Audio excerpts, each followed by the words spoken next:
gobyerno ka, ikaw yung nagdadala, you cannot give promises. Panay na lang ang pangako mo and you keep on, promising people for so many things, pero itong pagkain talagang unahin nila. Pinaka-basic talaga. Medyo hirap sila. Aywan ko kung bakit.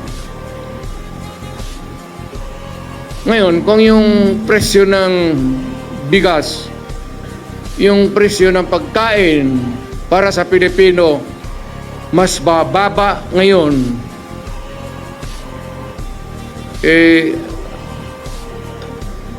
noong panahon na umupo si Presidente, kung mas mababa ang presyo ngayon ng pagkain, iboto natin yung mga kandidato niya. Nakikita mo naman, talagang almost hindi na kaya. Hindi kaya ng tao. Ngayon, kung mas madali maghanap ng trabaho ngayon sa panahon niya, then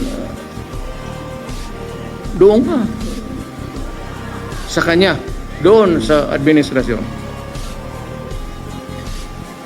Kung sa panahon na ito, kung pante ka na maglakad, na walang takot, nakakapagpasyal ka, baski saan, wag mo nang bitawan si Marcos. Piliin mo na yung kandidato niya.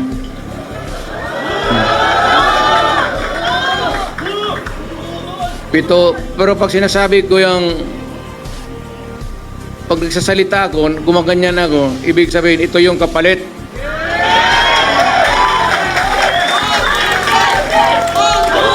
Ayoko manira. Ayokong sumagot kayo kung nagtatanong kayo. Ayoko manira. Hayaan na natin ang Pilipino ang humusga. Kung nagserbisyo si Pangulong Duterte, si Tatay Digong nung panahon niya, kayo nang humusga kung nagbago ang buhay niyo nung panahon niya. Wala na mga tanimbala, wala na yung mga kalukuhan dyan na mga extortion. Kasi may political will po ang ating dating Pangulong Duterte. Palakpakan natin si Pangulong Duterte. Palakpakan rin po natin si Vice President Sara Duterte. Yes! Yes! Mga kababayan ko, tandaan niyo po itong sasabihin ko, lalong-lalo na po sa mga tumatakbo ngayon at nasa gobyerno. Please lang, tandaan niyo ito. Minsan lang tayo dadaan sa mundong ito.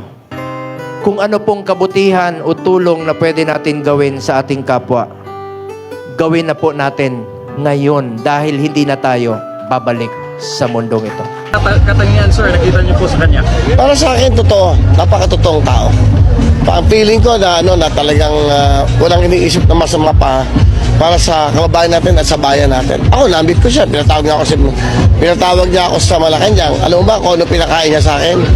Isang okra, isang sitaw, at isang talong. Gulay At merong isda. Tapos, meron kaming sabaw na may malunggay. Sabi niya, ayaw niya na kumakain ng steak sa Malacanang dahil masyadong mahal. Sinabi niya sa akin yan. Totoo yun. Ayun, ayaw niya. Sabi niya, pasensya ka na, ayaw namin gumastos ng malaki. Dahil, alam mo naman, syempre, nakakaya. Kumakain tayo ng masarap, marami naghihirap.